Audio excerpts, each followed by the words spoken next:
can click the language that you would like to hear. So everyone will need to do that. And then you can hear in the language that best suits your needs. So I'll invite you to go ahead and do that right now so that you can hear in the language that works best for you. Also, our Spanish language access or language justice today is provided by the Community Language Cooperative based out of Denver, Colorado. We will be recording today's session, and all of our slides and the recording will be available on the Now Innovation Forum. And to submit questions, take a look at your dashboard. There's an icon there, looks like two little boxes talking, says Q&A. That is where you can submit your questions anytime, and when we get to Q&A later in this session, you'll have an opportunity to check in there. And then you can also share comments in the chat box. Awesome. So again, here's what the Q&A icon looks like. You can also see a glimpse of what the interpretation icon looks like as well. I just wanted to spend a brief moment sharing about Vital Village Networks. We are a national collective of diverse change makers and organizations committed to pioneering sustainable approaches to transforming child, family, and community well-being. Based out of Boston Medical Center, and our Networks of Opportunity for Child Well-Being, or NOW, is an initiative of Vital Village Networks, and we exist to achieve social transformation and racial justice by partnering with individuals, organizations, institutions, and coalitions across the country, really focused on building capacity. So excited to have you with this, and I'm excited to turn it over to my colleague, Dr. Renee Boynton-Jarrett, to share a little bit more about our work and what we're going to be diving into today.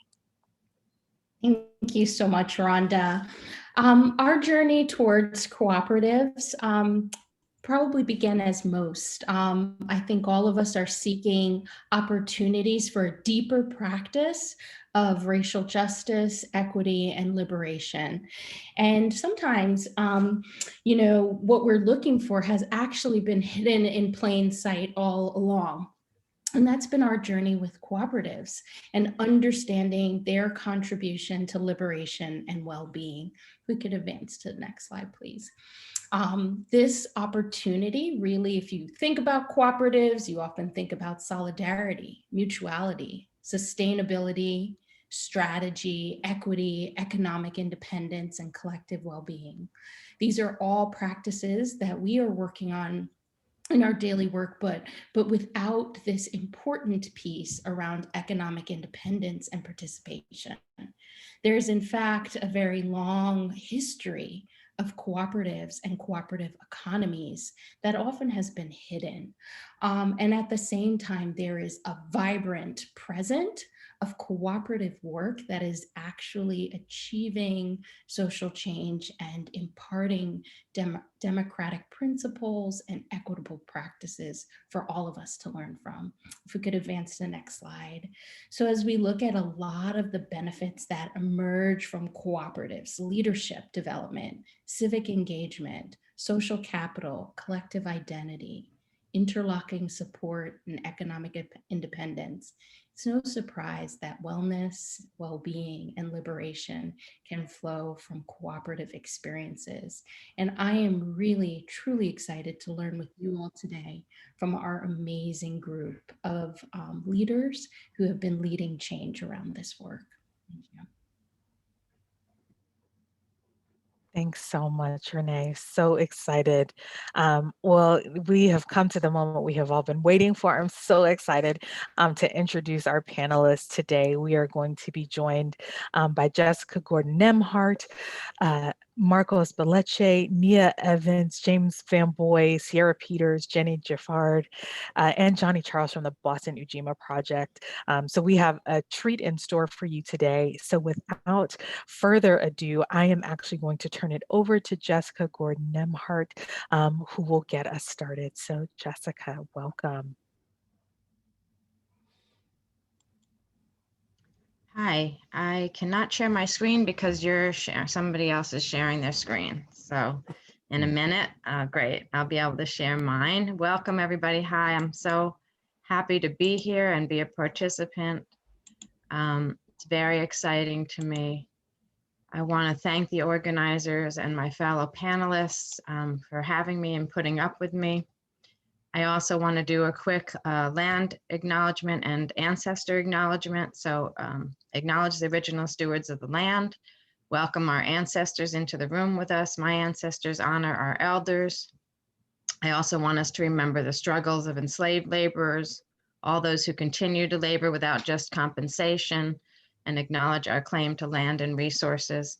And we need to acknowledge those fallen, killed by police brutality and other forms of racism and anti-Blackness. So I'm here to kind of talk to you a little bit about what we've learned about cooperative practice over US history, especially the work I've done on African Americans. So we know that African Americans have a long and strong history of mutual aid and cooperative ownership. We know that it's often been hidden or hidden in plain sight, as Renee already mentioned. We've organized cooperation and mutual aid often in reaction to market failures and economic discrimination. We've often had to fight through economic marginalization, discriminatory actions to our actual alternative practices, and white supremacist violence against our alternative practices, but we have nonetheless continued. And you'll see in a book I wrote recently, or actually it's not that recent anymore, 2014, Collective Courage, A History of Cooperative Economic Thought and Practice. I was able to chronicle and discuss sort of the survival, resistance, and prosperity that African Americans have engaged in throughout the centuries here on US soil with mutual aid and cooperation. We're gonna launch a quick poll. I have 3 quick questions to see who's up on their Black co-op history. But I also want to mention that Esther West at University of Wisconsin Center for Cooperatives recently worked with me, or actually she did it, I worked with her, on trying to start a study about Latinx co-ops as well. And there's some work being done on Asian American co-ops, on First Nation, Native American co-ops, so that we're getting a stronger and stronger body of information. So we can start the poll. I'm not sure, I guess it's just gonna pop up, right? So I'll keep talking. Oh, there it is. So do your best to answer the questions. They may be, try not to make them too hard. They may be obvious, but they may not be. So the first question is, what are cooperatives? Jointly owned not-for-profit organizations or jointly owned business enterprises, or both? 2, who said that cooperatives are the best mechanism yet devised to bring about economic democracy? Was it W.E.B. Du Bois? I should have been A. Philip Randolph, not Philip Randolph, sorry about that, or Karl Marx. And 3, Ella Jo Baker was a member of several cooperatives throughout her lifetime, starting in the 1930s. Is that true or false? So I don't know how can I not answer my own test, or I guess I have to, I'll be the one with all the right answers, right? And right now you have about 54, 55%. Oh yeah, I don't vote. So let me know when you're ready to close it. Okay, I'll do one more slide. I'll do one more slide and then let's close it out. Oh, now I'm not in it anymore. Let's see. Okay, so what is a cooperative? Oh, I guess I should close it out before I give that one away, but anyway. So you can close out the poll anytime. There we go, we've got it. So yes, both A and B, and you'll see in a minute, I mentioned that on this slide. So cooperatives are both not-for-profit and business enterprises, and actually they can be for-profit, and we'll talk about that in a minute. Wow, 47% said Du Bois, because I guess some of you know that I usually quote him all the time, but this happens to be a quote from A. Philip Randolph. So 25% of the people got that. And it's not a quote. Marx was actually a little bit skeptical about cooperatives. So it's not a Marx quote. And yes, everybody got Ella Baker's. I kind of was trying to figure out a harder way to ask that, but anyway, glad you all know that Ella Baker started out her career in cooperatives in the 1930s. Great job. So what are cooperatives? I'm going to do this part quickly because I know we want to get to the meat of the information so that we can then really talk about what's happening currently. So they're member-owned, member-run, member-serving businesses, values-based, and jointly owned enterprises.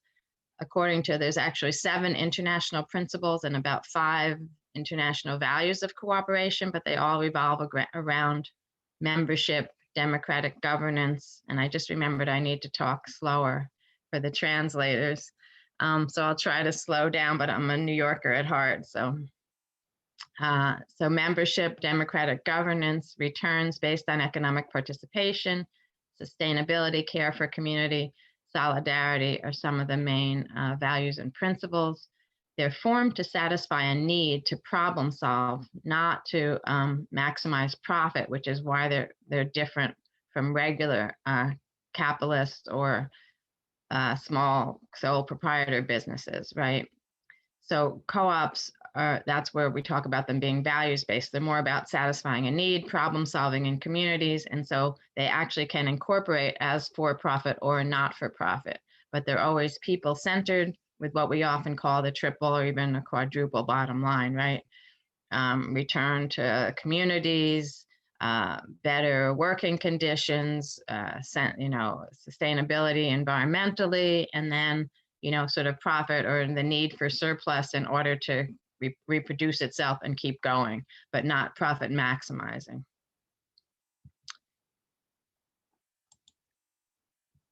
And then the types, just quickly, consumer cooperatives are the ones most people know about. Food co-ops, credit unions, housing co-ops are basically consumer co-ops. Producer co-ops help members process and market their goods more efficiently. So those tend to be agricultural and craft, but they can be manufacturing. But usually the manufacturing ones, it's really the workers because they're the producers. So the producers is really more about people who own the production process or own the materials that are go into the production, or artists. And then worker co-ops, totally owned by employees and governed democratically. And then we have these multi-stakeholder or hybrid co-ops, which can be owned by multiple, right, workers and consumers, that kind of thing. Often they're called solidarity cooperatives. So we also know the last thing about co-ops that we should know is that they have a better longevity rate than traditional corporations, especially small businesses. So failing, only 10% fail in the first year, as opposed to 60 to 80% of regular businesses. After 5 years, 90% of co-ops are still operating versus only 3 to 5%. So we forget that because often in the world, we're told that it's too hard and that it's not a sustainable model to have people democratically decide things together and have these businesses, but actually it's the opposite. The fact that it sort of takes longer to start and you have to put more deliberation into how to own and run a co-op means that it actually lasts longer. And we also know that they successfully survive crises better than other small businesses, and they often develop out of crises. So now is a period of time we're actually seeing a lot of mutual aid and co-op development, and people being more resonant to it because they see how all the other options are really failing them. And so we know also, as I mentioned before, with some of the research that's coming up, that really all human populations in every era of human history on every continent have used cooperatives, the notion of common good, commons, commonwealth, collectivism, mutual aid. Lots of societies still use mutual aid, revolving loan funds, and isusus, et cetera, and take that collective work and responsibility seriously. So it really is a universal concept, even though when I first got into it in the 90s, people only talked about it sort of being a European thing. But luckily in the 21st century, we're beyond that. And we understand that, indigenous cooperative efforts from First Nations, early African civilizations all over the world used cooperation. And then we know that every population has used it. So what have African Americans gained from their co-op accomplishments? And actually, I cannot see the comments at all, so I might need a better time keeping. But anyway, or I guess it'll pop up if I get a comment about time, right? So I want to just do some general things that we learned and do a couple of examples, and then I'll turn it over to the rest of the panel, who I'm excited to hear from. So pooling resources, providing quality goods and services and access that's culturally and geographically sensitive and appropriate. Co-ops have helped people to do that through the ages. Save costs, increase income and wealth, combat actual racial discrimination, increase economic stability and self-sufficiency, save jobs, create decent jobs, develop collective agency and action, and develop leadership. So there's economic and what we call non-economic benefits that you can actually measure and see from cooperation and economic co-ops. Oh, okay. So I forgot I took out some slides so I could get to the examples more quickly. So I wanted to give a couple examples from a couple of different eras. So the late 1920s, the Colored Merchants Association was actually founded by a conservative Black capitalist organization called the Negro Business League. So even the conservative Black capitalists actually realized there was a place and a need for cooperatives, economic cooperation, and they helped to create the secondary level co-op, the Colored Merchants Association, which is an association of independent Black grocers who organized buying and advertising cooperatives so that they could compete with the new chain stores like A&P that were coming up at this time. It was a way to support independent Black grocery stores with mutual aid and collective marketing. So they did their buying together, they did their advertising, they did distribution together, and so lowered their costs that way, but kept the individual grocery stores going. By 1930, so within 3 years, they had 250 stores that were part of their network. So that's one kind of example. In the 1930s and 40s, in more rural examples in North Carolina, 2 Black independent schools actually started a set of social co-ops and then started a statewide association. So Brick's Rural Life School and Terrell County Training School established co-op networks doing co-op education among the students in their schools as well as the parents to help the parents start farmers collectives and cooperatives, equipment co-ops, credit unions, buyers club, and even a health insurance project. They both did this sort of separately, but then realized they were both doing this. And so then they joined together and created the Eastern North Carolina Association of Black Co-ops, and then the North Carolina Council for a statewide association by 1945. And the really interesting piece aside from that is that once they had this statewide coalition, they started to create learning materials, manuals, and workshops to promote Black credit unions and co-ops. And they were able to get money and support from the state agricultural department. And because of that support, they were able to get their workshops and their manuals out all over the state. And within an 8-year period, 8 or 10 year period, they grew the Black credit unions from 3 to 98.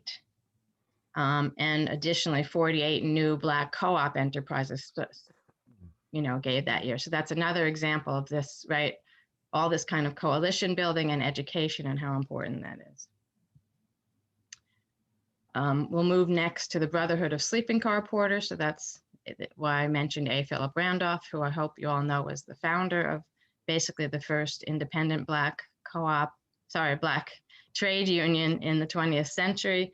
But the Brotherhood, A. Philip Randolph, and the Ladies Auxiliary, which was run by a woman named Helena Wilson, promoted co-op development among the members of the Brotherhood and their communities, because they wanted to make sure that the money they were getting from having decent union wages would recirculate in the Black community, and they realized that co-ops was the way to do that. So they supported creating credit unions, also, starting in the 30s with the Great Depression. They needed places to do better financial relationships. But on into the 40s, they were promoting this too. They started credit unions, they started consumer stores, consumer co-op stores, and even an eye clinic in Chicago at one point that they were part of. And they also did a lot of writing and study groups around co-ops and why Black should be doing co-ops. This was a similar strategy that the Young Negroes Cooperative League had started in the 1930s, but the Young Negroes Cooperative League didn't last as long as the Brotherhood.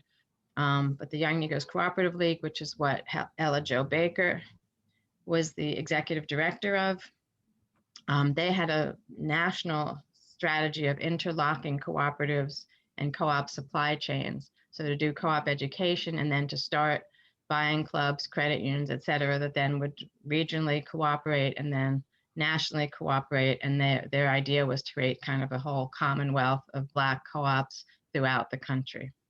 Awesome. Thank you so much, Jessica. Do you have one more slide? Is this your last slide? So we'll do, I actually had a few more slides, but we'll stop with young people. So I just wanted to bring us a little closer. This is the 1990s, but it's food and young people. And this was Crenshaw High School in South Central LA with right after the Rodney King debacle, and they wanted to help rebuild their community. Their school let them start school gardens, and they started giving away produce, and they started selling it in farmers markets. But then they had a course in business management, and they realized they could do value added and create a business. They decided to do salad dressing. So they started making salad dressing out of some of the things they grew in their school garden and sold it through the new Amazon platform so that they could sell, nationally, not just in South LA, and voted to save 50% of their proceeds for scholarships. So in 10 years, they had awarded over $180,000 in college scholarships to their graduating students, which really made a huge difference to them. The school put in a college prep program, and they also, because there were young people graduating, right, they started a program of teaching younger students how to take over their business. So they had a transition plan as well. Awesome. So Thank I'll you. stop there. Thank you. I look forward to the discussion. Thank you so much, Jessica. It was absolutely amazing, and I know we'll have an opportunity to hear so much more. So I'd like to now take a moment to introduce our next speaker, Marcos Beleche from the Dorchester Food Cooperative. We are going to start with a video. So Marcos, I'm going to start with the video, and then as soon as it's over, you are welcome to jump right in.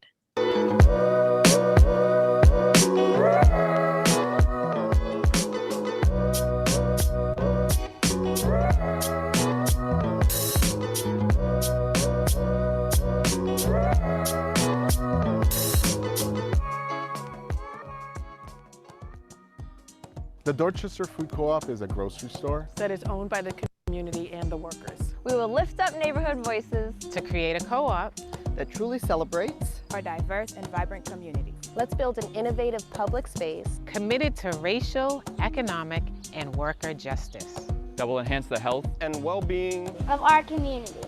Cooperation is our approach, and justice is our goal. Cooperación es nuestro enfoque y la justicia es nuestra meta. Cooperação é nossa apresentação, justiça é nosso objetivo. Coopération c'est approche nous, justice c'est goal nous.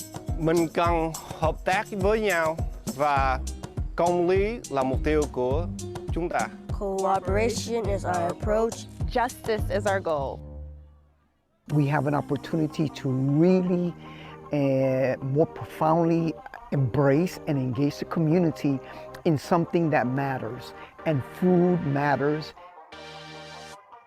With 20 plus local farms and food entrepreneurs, over 30 regional partners, more than 900 member owners and counting, the Dorchester Food Co-op is coming to 195 Bowdoin Street. Our full-service grocery store will offer locally and sustainably sourced affordable food. From fresh produce to bulk goods and beyond, it's a place to shop, learn, and connect with your neighbors. If you become a member of the Dorchester Food Co-op, you're going to become an owner of a grocery store. The Dorchester Food Co-op's mission involves giving power back to the people. The community owns it, literally. The folks that work there are owners, and folks that shop there can be owners. Everything that the co-op does is determined by the community, and all of the surplus value that the store creates goes back to the community. The community got together and did this, so people in the neighborhood can build something that they own. To have something that is for us, where we can have access to healthy food and that it's being grown by the people who live in the community is, to me, what justice is all about. So it's all connected: economic justice, racial justice, and doing it in a community that often feels left behind. Something that our community deserves. And it's something that clearly the community is working to make it happen. Become a member, become an owner. Invest, donate, join at dorchesterfoodcoop.com. Well, thank you, everybody. Already been introduced, but I'll say again, my name is Marcos Beleche, and I'm the president of the board for the Dorchester Food Co-op. I want to thank everyone for their interest and passion for this work. And I also want to say that I chose to start with this video because like so many things in life, and so how somebody earlier said, the obvious is sometimes hidden right in front of us.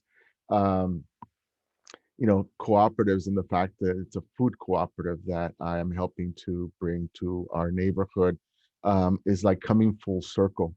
I grew up in a farm worker family and along the border in California. And so my relationship to food initially was not the most positive. Um, you know, I, I would say that my relationship to food production is one of sort of injustice. Being in a farm worker family as a child, the farm was where I had to spend any hours that I wasn't sleeping or was not at school. And so as a child, I didn't get to experience Saturday morning cartoons or having cereal for breakfast because I was going to be out in the fields working.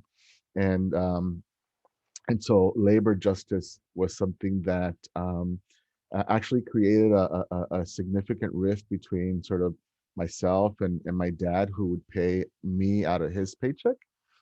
So it took a long time to begin to heal those wounds and to be in a place where today I volunteered to coordinate community gardens. And the video that you just saw, it always makes me smile, just because, again, I appreciate all the folks that are in it and their work, but also because it was filmed in a urban farm that I helped to establish in my previous job.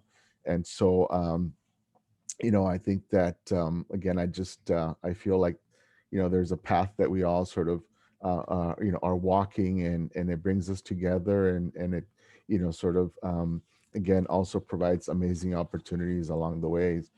um, I wanted to also share. So I've been in the community development field for about 25 years now, and so I've actually been exposed to different types of co-ops along the way. I think my first work with cooperatives was with worker cooperatives and housing cooperatives. Another community development corporation in Boston, was trying to support a number of cooperative efforts among its residents, and also had housing cooperatives uh, that focused again on better jobs, better living situations, and again, I think that it provided my initial insights into, like, what are some of the challenges, and what are some of the sort of the benefits, right? And what are the things that we need to focus on when we're thinking about cooperatives? Certainly, I think my fellow panelists have a significant amount of sort of knowledge around the history of cooperatives, particularly in our own communities, and certainly represent current day resources that are very valuable, in fact, even to the cooperative that I am a member of. Um, but I think that when I think about sort of what my experience has been with cooperatives, and also reflecting on the some of the cooperative principles, the sort of well-known and cooperative principles, I think about sort of one in particular, which is, the education, right? Member training and information, and educating, sort of member owners in a cooperative. And, I say that because, sometimes, like in the case of housing cooperatives, I have found that folks struggle with the idea of cooperative ownership, partly because when you're thinking about sort of your home, right? There's this notion that the American dream is to own, and to have, and for you to be the only one that has a say around your housing community.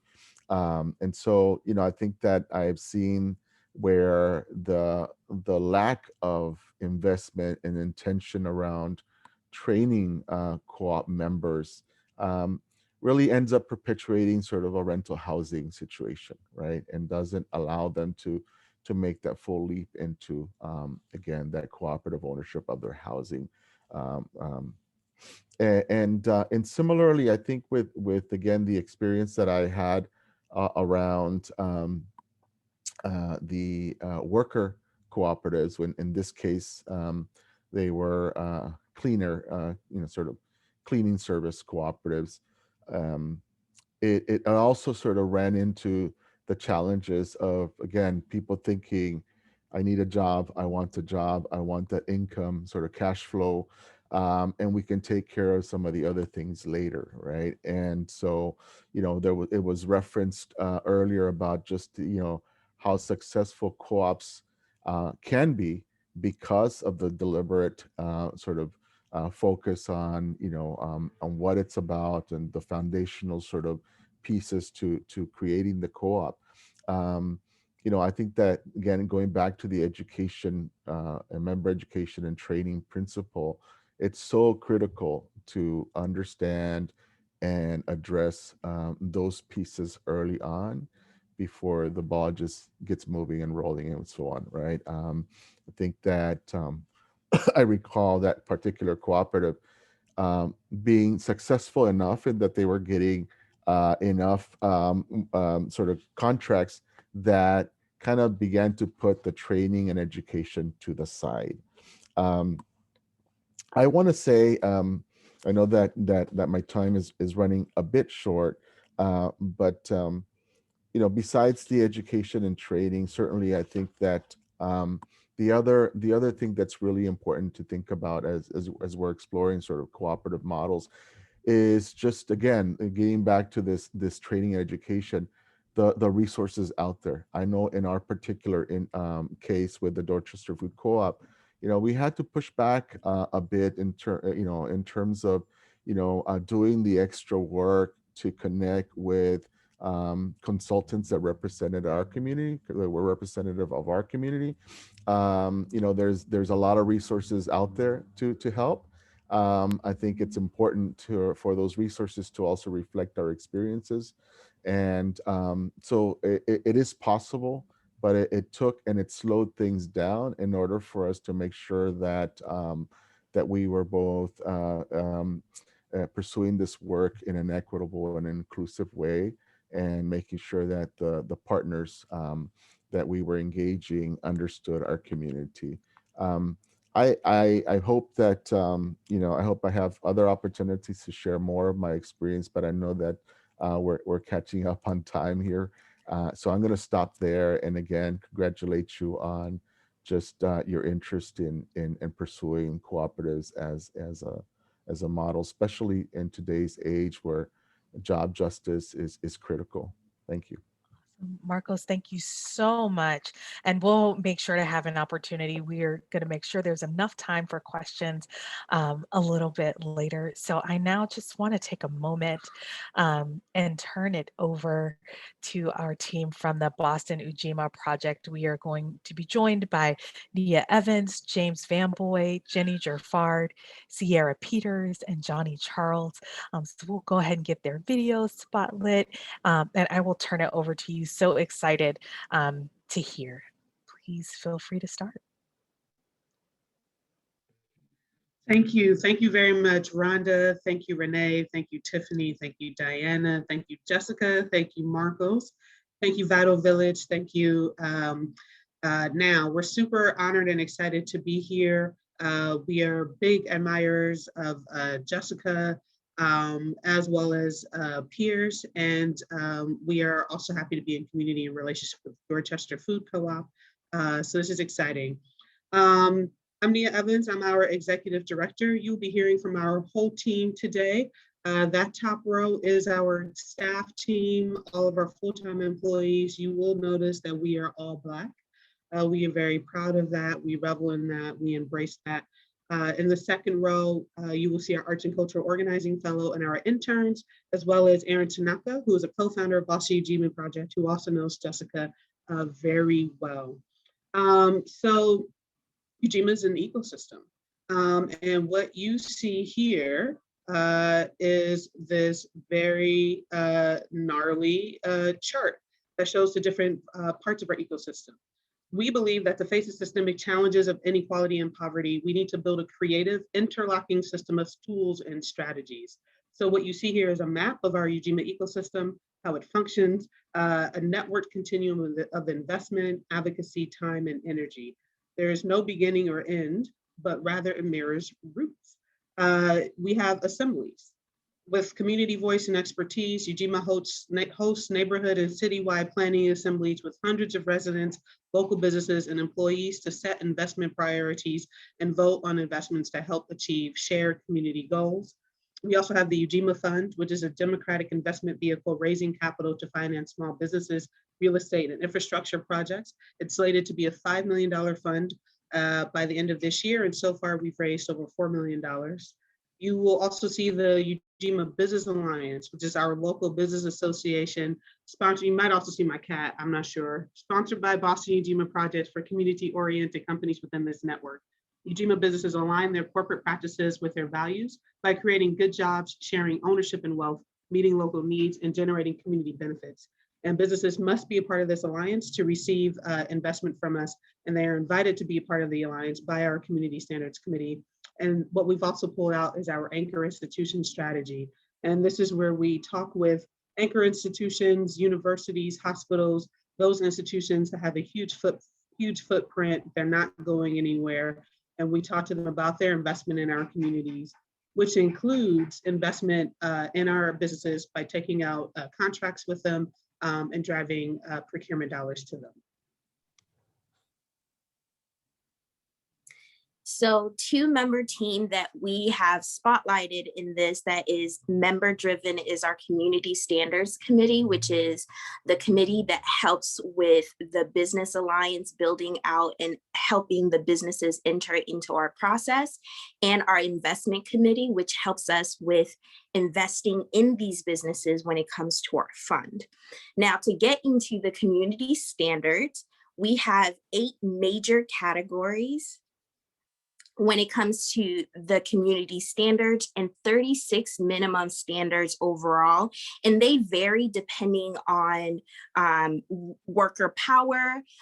We want to make sure that the businesses that we are calling good businesses honor the community that they're in and serve the general interest of the community that they serve. So this list was generated by our voting members here at Ujima, and we have actually 2 categories when it comes to membership. So overall, we have 729 members within our cooperative organization as Boston Ujima Project. Out of that membership, we have 2 groups, which is solidarity members and voting members. We have approximately 368 voting members, and they help us to shape and make decisions when it comes to investments, when it comes to our standards. All of that is run by and decided by the community. So the last thing that I'm going to pull out is one of the ways that we engage in this collaborative co-creation effort is through member teams. And our member teams are, join us on Wednesdays. See our next slide. On Wednesdays, and one of the teams that meets on Wednesdays we call Ujima Wednesdays, and there are several member teams. So one member team that we wanted to highlight is the time banking team. And we know that time banking is an important aspect in our narrative, because we believe that time banking and exchanging services and learning different alternative forms of currency is important. So time banking is an important aspect. You guys probably have heard it. Many different organizations, many different cultures practice time banking. To learn more, you can check our website, but it is an important aspect that we wanted to pull out from our conversation when it comes to member team. Feel free to join us on Wednesdays. We meet from 6 to 8:30 with a political education and member teams for co-creation. Cool. Hi, everyone. My name is James. I'm the Chief of Staff. As you guys can know, so much about how we care for our community, it's also reflective of like how we care for ourselves. And so as we're building out this ecosystem, we've been really prioritizing just thinking about how we want to care for ourselves as Black folks leading, building out this work. I want to say shout out to all the social workers on this call, because I'm sure they're on here because we're everywhere. I'm doing the good work of our profession and really just prioritizing care for ourselves in this work. And these are just some of the things that we do here at Ujima: unlimited vacation time. We have seasonal breaks where we encourage the team to really disconnect. We're really sort of anti-performative professionalism, really sort of create space for our members and the people to exist how they are and be helpful in the ways that they know how to be. And these are just like tenets and practice that I think are important to the health and wellness, I think, that we want to like project into the community that we're building. And so I think sort of tied to that, I think it's important for us to also thinking about like how we're building this organization and who we're getting money from. And so as it relates to some just sort of our fundraising philosophy, Ujima stands for collective work, responsibility in Swahili. And so you'll see in many parts of our work, we're talking about ways in which the community can make decisions together, ways in which many people are doing many things. And so as it relates to our fundraising philosophy, we've been really prioritizing community in that same way. And so really increasing more of investment, direct donation investment from individuals in our community over institutional investments. And so something that we're really trying to challenge, as you guys know, I think we're doing our role in recognizing that philanthropic wealth still is, was or still is accumulated through economic practices of extraction and exploitation. And we feel like it's our moral obligation to redistribute wealth and power to communities that have been most harmed by these practices, including communities of color, indigenous communities, and low-income folks. And so really challenging these institutional funders and foundations around money has been also part of sort of how we're engaging. And that's also really challenging white supremacy culture, I think. And you know, we often talk about scarcity mindset, and I think joint fundraising is another practice that we're really incorporating to our work. We're really, so many of us are working on the same thing. We're challenging the same issues. And so really are inviting a lot of our partners in the movement to collaborate with us and fundraise for a lot of shared fundraising work.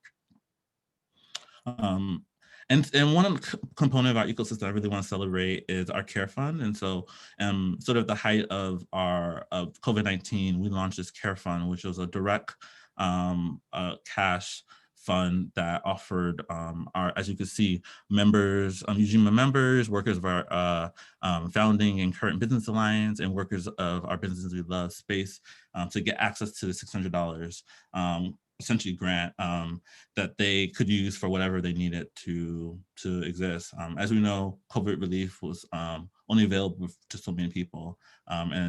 We really felt like in the future, we wanted to build out a mechanism to offer direct cash resources to our community. And this moment just sort of forced us to explore that. And this will be a long-term sort of a practice in our work. And so we'll continue to be an organization that funds not only for general operating, fundraisers for the general operating, but fundraisers for our fund, which you will hear about soon, but also fundraisers for our care fund. And lastly, probably most importantly, how we make decisions on our work is really determined by our community members and their insight, their expertise, and that happens largely during our assemblies. And so we have two models of assemblies that we currently engage with. Our citywide assembly is where we sort of collectively make shared decisions on things that impact the city at large. And so we recently are in the middle of a voting session where we're hoping to close May 7th, which would ratify our citywide investment plan. But in addition to that, we also have our neighborhood assembly, which is sort of a neighborhood practice of that. And that's usually done with a grassroots partner. And so, yeah, I'll pass it over to my colleague to share a bit more about the Ujima Fund, which is the first democratically governed fund in the United States. Thank you, James. Thank you, Nia. Thank you, Jenny and Sierra, which you all will get a chance to hear from. A lot of what the fund represents have been shared. And so as what's on the slide, so our goal is to reach 5 million by the end of this year. We're at 4 million, a little over 4 million at this point, with 2 investments that's been made at a total of 200,000. And a lot of the details related to investment deployment within the next couple of years can be captured in our investor report. And so this is a snapshot of our notes. One of the things I want to just highlight really quickly before we move on to any of the slides is that our fund is really kind of designed on a couple of ways to continue telling our stories and to be reflective of the community that we serve. And so one of the elements that James had raised earlier was a sense of deep listening. And we want to make sure even as we talk about the fund, there's a natural response to hear a little bit more about the numbers, but the numbers also represent a lot more than that. It represents the values and commitment that our community has to each other, that we're holding each other accountable to. And so really quickly, this is kind of a snapshot of our notes, and just want to highlight 2 notes here in particular. And when I say notes, I'm talking about the column that says investment type. In our Kuji Chakalia note for self-determination, this as a whole is a redistributive model where really contradictory to traditional investments out in the broader market, your return is measured on how much you put in, where particularly with Kuji, we want to make sure that everyone can invest as it relates to our working class community in Boston, particularly working class community of our folks of color. And so we can, in terms of the barrier to entry, that entry starts at $50 to about $10,000 for that particular note. For some people, this is their first ever investment, first ever opportunity to do so. And so making sure that that is possible. And Umoja note, just want to highlight, and I don't think it's there, but Umoja note's also available in New York as well at this point. And that's new news as of this year. And we can move on to the next slide because I know we're also rest of our time as well. And so just want to highlight some of the, what I would call products. One piece here that's missing is startup. And so just want to acknowledge and share the fact that, yes, we can provide microfinance, which is measured by a loan amount, so $2,500 to $10,000. But just want to highlight and lift the fact that we also invest in startup companies as well too. And so those opportunities are there. We are looking to do and are interested in doing and have full intention of investing in real estate because our community has declared that is a need for them among a broader list of needs. And so, but that real estate would be defined by community land trusts or something that feeds more into a community ownership model that represents not just one person, not just one organization, but the broader community need and what the community wants. And we've been talking about cooperatives, we talk about the nature of cooperatives. So before we transition off to the next slide, I think the other piece too is when we talk about cooperative, we want to make sure that cooperative is really spoken to and talked about from a form of practice. So it's not just the way an organization identifies itself. It's not just a behavior that a group of people do, but we want to make sure that this is a spirit in which that we move in as it relates to community. And so making sure that this is a broader community practice for everyone. And so to hear a little bit more about community care, Sierra will take it from here. Thank you. Actually, I will not take it from here, but you can see a broader array of our events. We think that's the only way for people to transition into the just economy that we deserved is by practicing it. So we host a lot of events, and you can see some flyers here as well. Connected with us. You can become a member, you can subscribe to our newsletter, you can become a sustaining donor, a monthly donor. You can obviously invest in the Ujima Fund, and you can join one of our member teams. As Jenny said, come through on Wednesday. Thank you. Wow, thank you so much. I would love to invite all of our panelists to come back on camera so that we can take a few questions. So I'll invite you, if you're a participant, if you have questions, use that Q&A button. I'll share my screen real quick so you can see what the Q&A button looks like. I'll invite you again to add a couple of questions to the Q&A, and then we'll try and take as many as we can. But while we're waiting on those, I have a couple of questions to start. I think all of you shared some really interesting history, your personal experience, sort of what, and a number of examples of what cooperatives look like in practice. One question I have is, what are the counter stories we want folks to hear, or that you want folks to hear or tell about cooperatives? So those, we have maybe the stories that are often told, but what's the story you want to tell, or counter stories about cooperatives? And I'll open it to whomever would like to begin.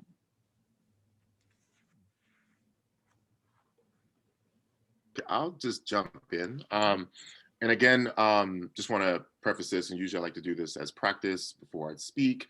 And I think Jessica, Nia, a couple of folks have done this, but just want to lift a lot of what I'm sharing is things I've learned while here. And a lot of it has come from Nia as well, who's been in this space a lot longer, and the rest of my team.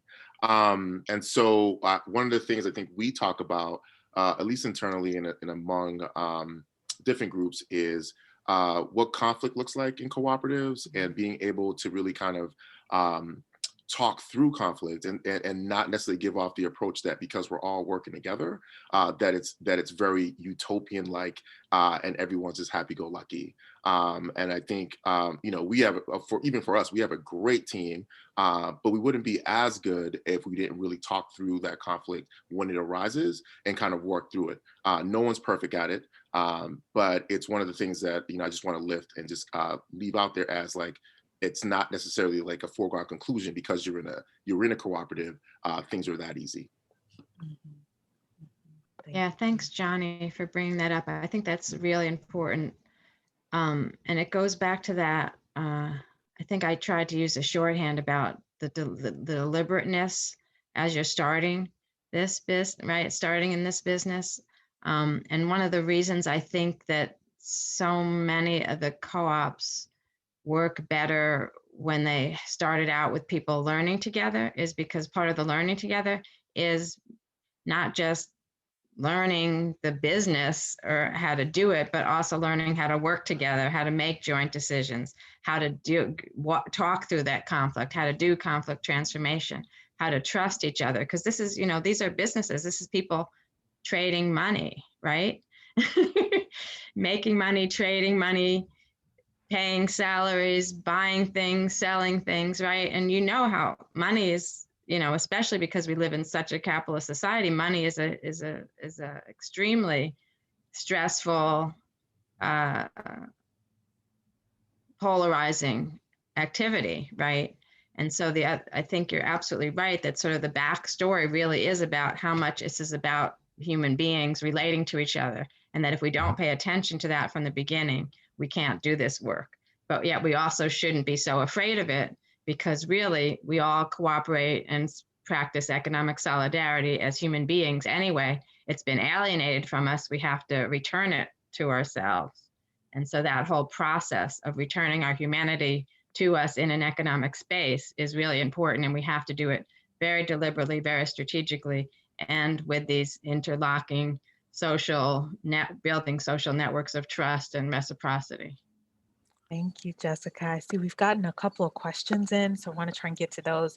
We have a question from Anthony Johnson. It says, what are some resources you reference or you think are helpful to get started?